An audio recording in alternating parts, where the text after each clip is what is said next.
Welcome to T-Bone's Best of Roanoke show. Music, comedy, and conversation featuring HB, the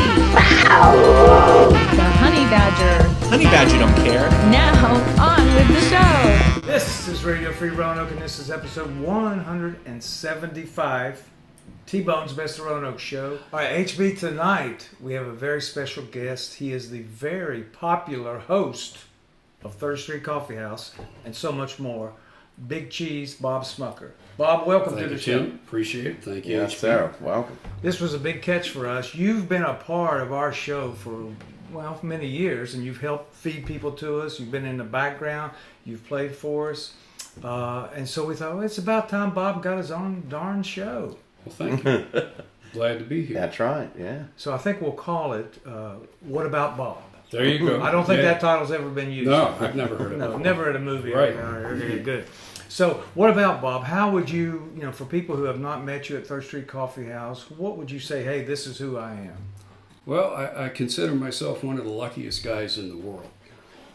Because I live here in Roanoke, which is a beautiful city, and I'm surrounded by a bunch of great people. In particular, the music community.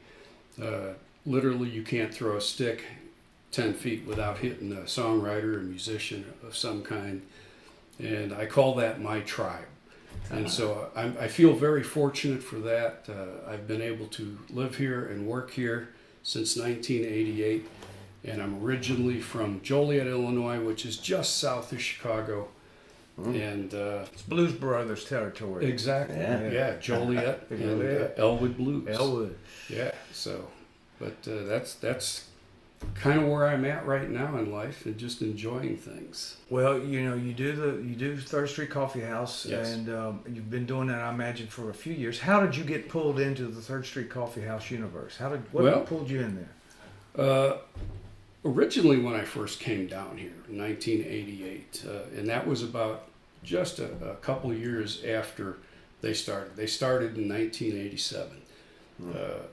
I would take my young kids down there just for something to do because you can't take them to the bars or anything like that. Right. And You tried, but it didn't work. Well, yeah, they got thrown out. They were too rowdy. Yeah. But we'd go down there, and as the kids got older, they got more into their own social scenes. And so I wasn't down there for a number of years, and then about 15 years ago, my wife Denise had a stroke, and it was very challenging for her as she went through her recovery to deal with people. It was one of those things. Don't get in my space, and she would have panic attacks and stuff like that. Yeah. And so it made it difficult for us to go anywhere socially. Like we used to go out to restaurants and stuff like that. But over the course of her recovery, one of the few places we could actually go that wasn't our living room was Third Street, because it would be nice and quiet and dark and nobody be in your face. And a couple people down there knew that I had been playing guitar during her recovery. I used to play guitar a lot when I was a kid and when I was younger. And that was one of the ways that I got through college is, playing, paying gigs and stuff like that. But as I got older and married and raising kids, it kind of fell to the wayside. Sure. And then when she got sick, I needed some way to occupy my time and my mind. And so I had this old rusty Yamaha that was in the closet. And I brought that out and started playing it. And as we got to Third Street, some people invited me to open mic. And so I said, well, sure. So I went to open mic and played a few songs. And I was invited at that time by Marion McConnell, who was running Third Street, to be one of the volunteers. Yeah. And I said, well, let me check with my wife and see if she's okay with that. Yeah. And she said, only if I can be a volunteer too. Oh. And I looked at her and I said, well, sure, I guess, yeah. And what it was is she would be behind the counter. And with the counter there is a barrier to people could talk to her, she could talk to them, but they wouldn't be in her Right, space. Right. And so that was kind of a big part of her recovery, to be able to go out and talk to people and deal with people socially again. And, 3rd Street is a place of miracles. Yeah. And there's a lot of people that come down there that are coming from, either medical issues or, whatever kind of life trauma they're coming Sure. from. And they find that there's a place down there that they fit in. If they don't, they probably don't necessarily fit in the club scene or whatever, but they don't want to stay home. So Third Street's kind of an amazing place. A lot of miracles down there. It is, and you mentioned leaving your living room, but Yeah. it's kind of like you're going into a living room there, and Yeah. you're having people perform for you. Very much. It is. Yeah, Yeah. It's a yeah. neat environment. Yeah. And you told me a sweet, sweet story. We were setting up the interview, and I asked about, or you told me about your wife, and it was her birthday, and you had written her a song. Oh yeah, I did. Hey. And how many songs? I mean, I've heard other songs you say you've written, like Traveling Back to Virginia or Going Back to Virginia. Right, Like right. a truck driving Long song. way back. Long way back. Long way back to But Virginia. Yeah. do you keep track of how many songs you write? I actually don't keep track of them. I'm because of the fact that I'm pretty busy with my regular day job, and also with 3rd Street. I don't get as much of a chance to write as I'd like.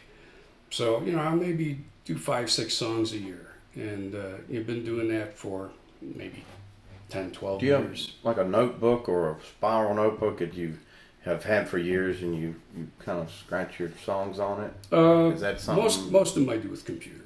It's just okay. It's Yeah, just I guess easier. that would make more sense. Because today. songs are never quite done.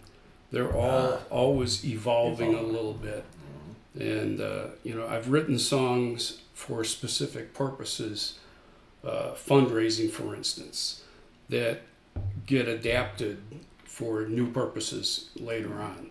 Okay. But that's part of the fun of it. Yeah. But it's easier when, you've got a computer file and you can bring it up. So. Okay. Well, HB and I don't play really any instruments, but we can sing and dance as good as we want. There you go. But if you had to give us advice how to write a song, what are maybe 2 or 3 key basic things to write a song? Well, it's interesting because my wife, Denise, was trying to do some songwriting a couple of years ago. And she was frustrated a little bit because the words didn't come to her naturally. That was part of when she had the stroke. Right. It hit her in the area of the brain where vocabulary is centered.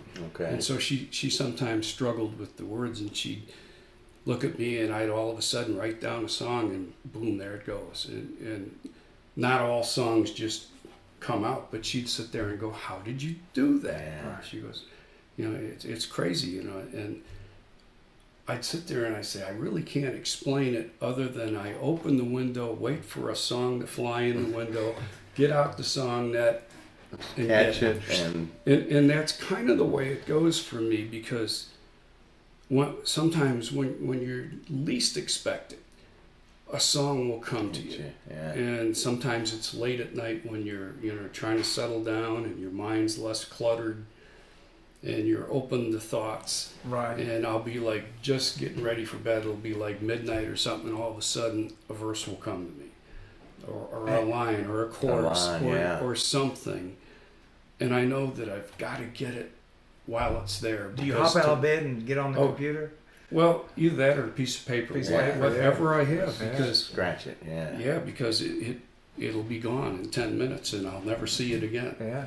And so it's a timing issue. You don't get warning. You don't get advance warning. Right. I'm not one of these people who, sits down every day at a certain time and works at their craft. Right. I would love to. I would love to do that someday. Yeah. But so far, at least, that opportunity doesn't present itself. But there are times when something like that happens, when one just flies in the window, and I just happen to be there. And there are other times, like with my wife's birthday, that I just said, like, dang, I didn't get to the store. I need a present. Oh, what can I do? Well, hey, I'll write her a Write song. And I've done that for my grandkids. Oh. And, so it's kind of cool to be able to do that. And hopefully the grandkids will look back on it when they're adults and say, like, yeah, my granddad did that, and nobody else's granddad did that. Right. Yeah. So it's a gift. It's a real special gift to be able to do that. And you've got it. Yeah. Yeah, it's kind of cool. 3rd Street. I was just gonna say, there's other things. The mountain. Mill Mountain. The music thing you did up there. Oh yeah. Guitar pull. The guitar pulls. Yeah. Yeah. Okay. But go ahead, T-Bone. Well, I was going to say, at the end of the show, we're going to have you close us out. You brought your guitar. I did. So we're going to have you close us out with a song. All right. I love it. All right. Now, let's talk about this. If you're not at 3rd Street, and you mentioned that Roanoke's a music town, and if you went somewhere else to hear another artist, do you ever do that? And are there other people you ever have an interest or time to go see? For sure. All of the people in the music community around here, or most of them at least, are constantly gigging. Whether it's Mike Frankie or good guy. Keith Goggin, he's coming to the coffee house Friday night, and other people that are Bill Hudson, for instance, and they're constantly gigging different places. And so I try and get out when I can, whether it's the Spot on Kirk, say, for instance, that's a place I like. Yep, splendid place. Splendid place. And, or one of the local breweries, Solstice Farm out in Catawba. I love that place. Tell us a little bit about that. We've tinkered with going out there to visit, but we never made it. So tell us about that, because you performed there, I think. Yeah, I've had a chance to perform there a couple times. It's a little family-owned place.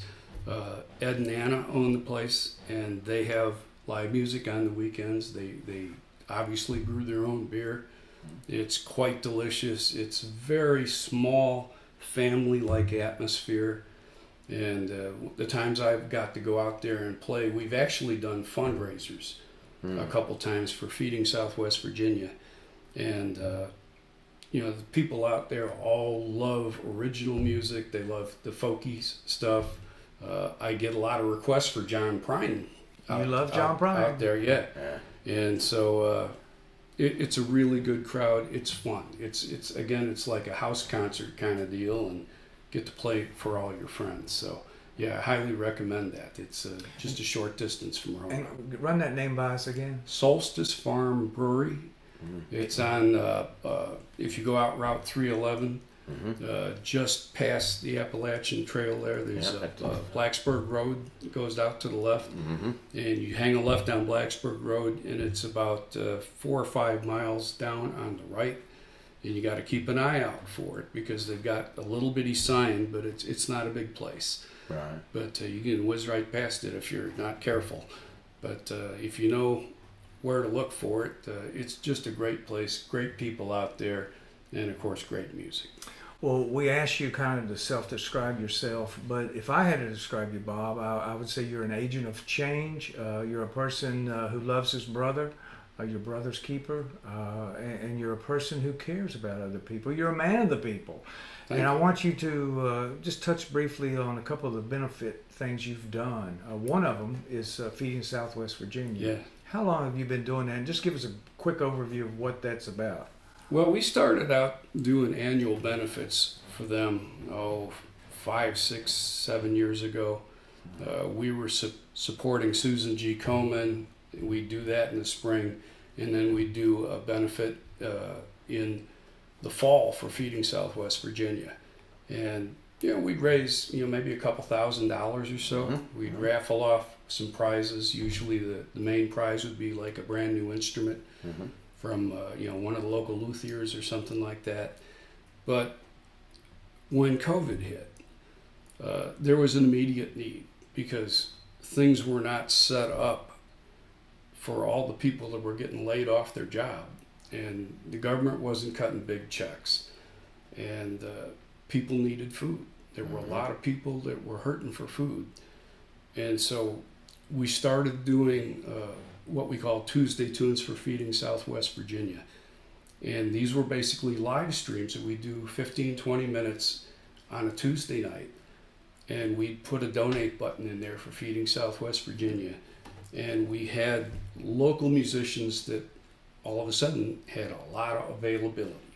They didn't have any place else they'd play. We'd invite them down, or they'd offer and volunteer. And we literally had some of the best players in the valley that would show up on a Tuesday night. And some nights we'd raise 100, and some nights we'd raise a couple hundred or more.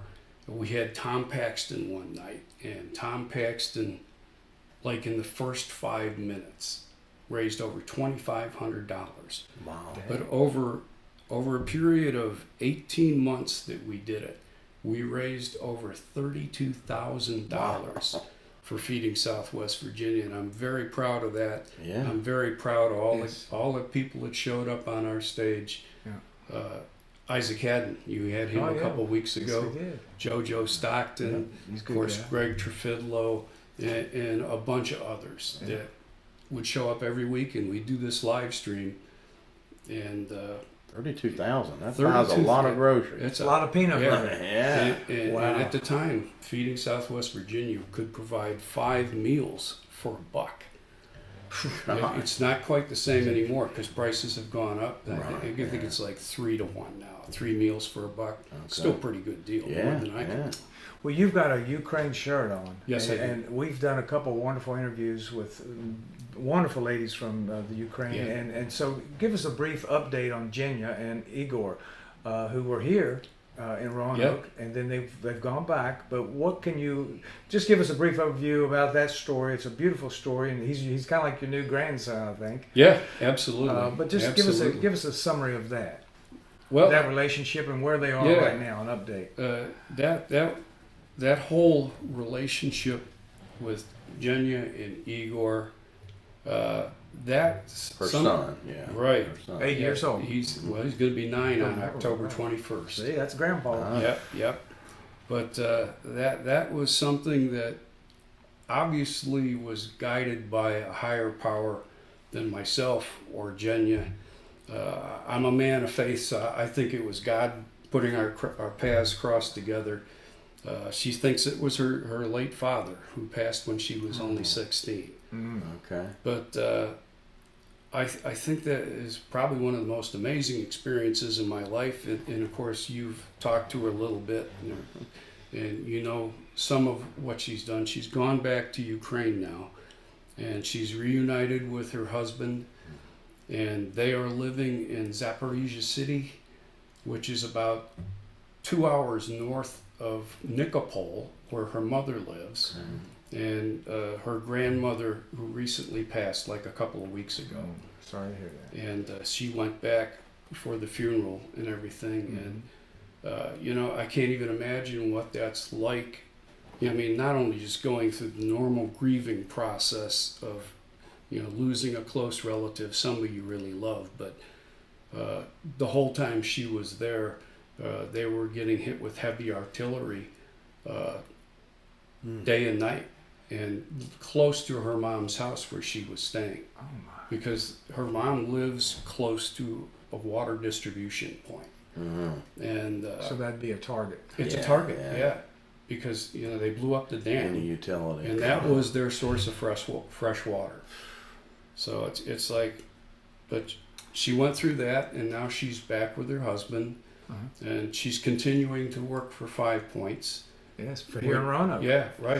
For Bruce Bryan. Yeah, Bruce. And she loves her work, and good for her. Yeah. So have you ever had a chance to like zoom in with them? Or Oh, really? Yeah, we do that every week or two, because she really wants to have herself and Igor be able to speak English, because it's one of those things. If you don't do it, you'll lose it. Yes, that's right. And so we take that opportunity, and because the miracle of Facebook and FaceTime, literally we can video chat. There's no delays. There's no nothing. It's just like she's there in the next room. Wow, and amazing. So we take advantage of that, and we exchange texts and stuff like that. And well, next time you talk to her, tell her we said hey. And absolutely, we always I'm sure she'll watch this video. That's right. We thank the world of her. Hello to her.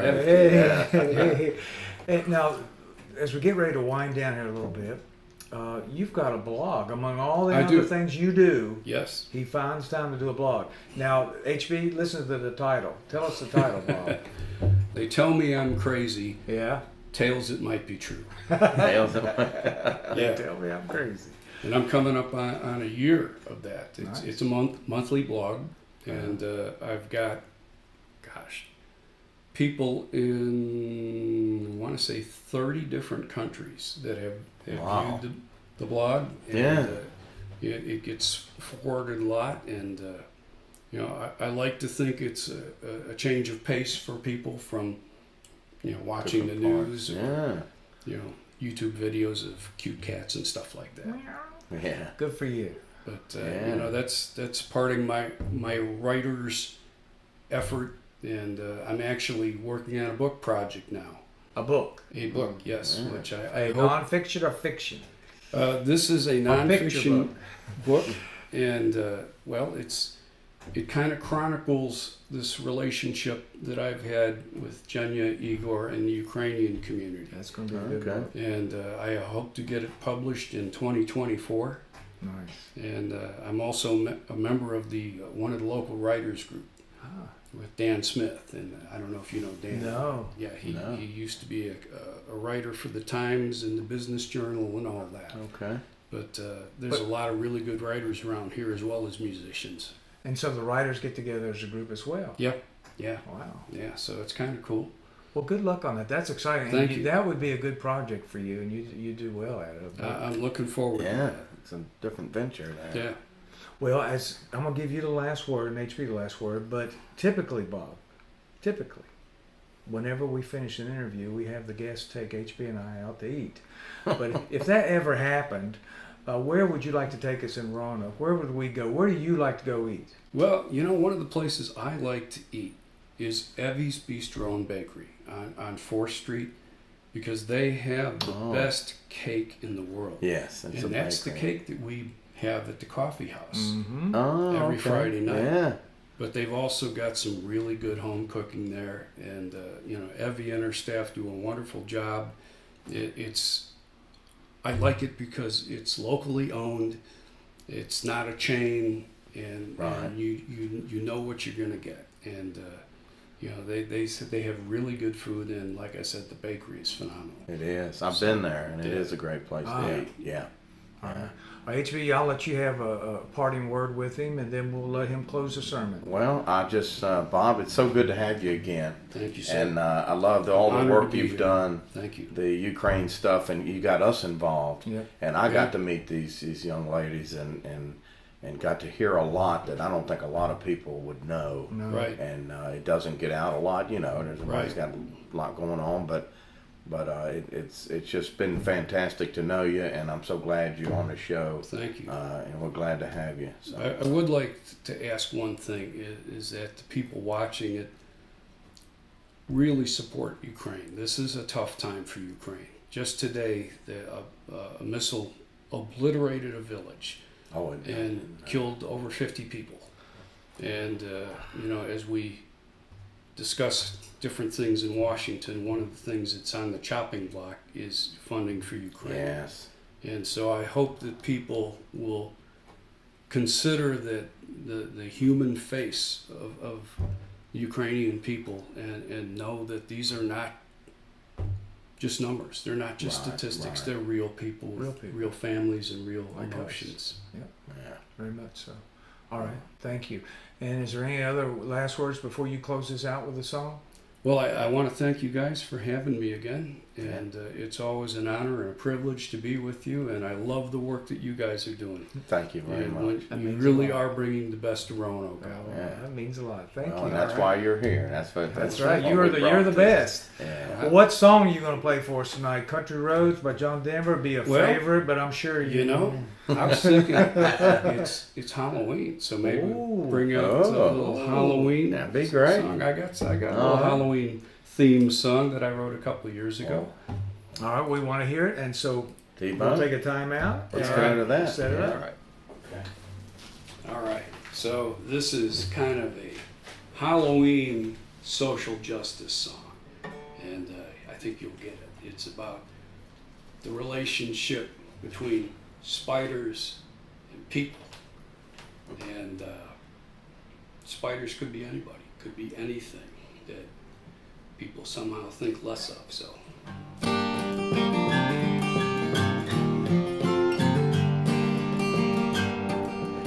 Life is never like spiders. They always have give her the creeps.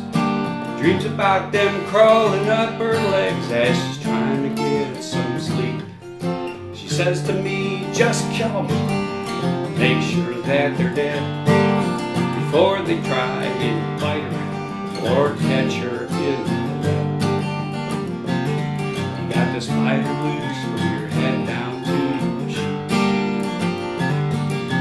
Spider blues, and it's just ain't no excuse.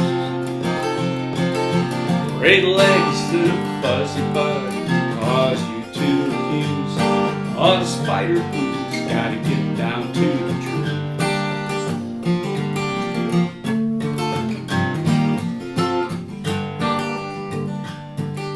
I went to kill the spider, and he looked at me and said, I got a spider wife and 100 kids. They'll suffer if I'm dead. There'll be no one left to buy them shoes or teach them how to dance. So if you don't mind giving me a break, I will thank you in advance. You got the spider blues from your head down to your shoes. Oh, spider blues, and it's just ain't no excuse. Great legs and a fuzzy butt cause all of this abuse. All the spider blues, got to lace up all your shoes.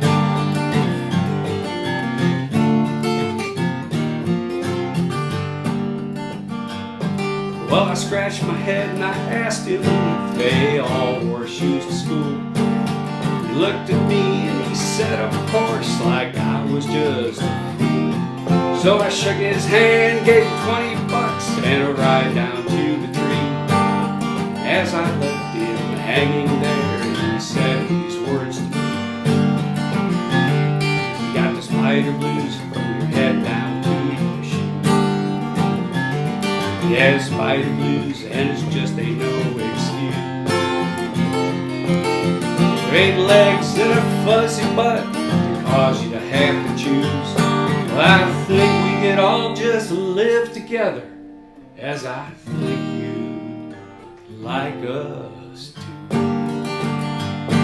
And the spiders, they just spin away, dance away. Yeah, the spiders, they just spin away,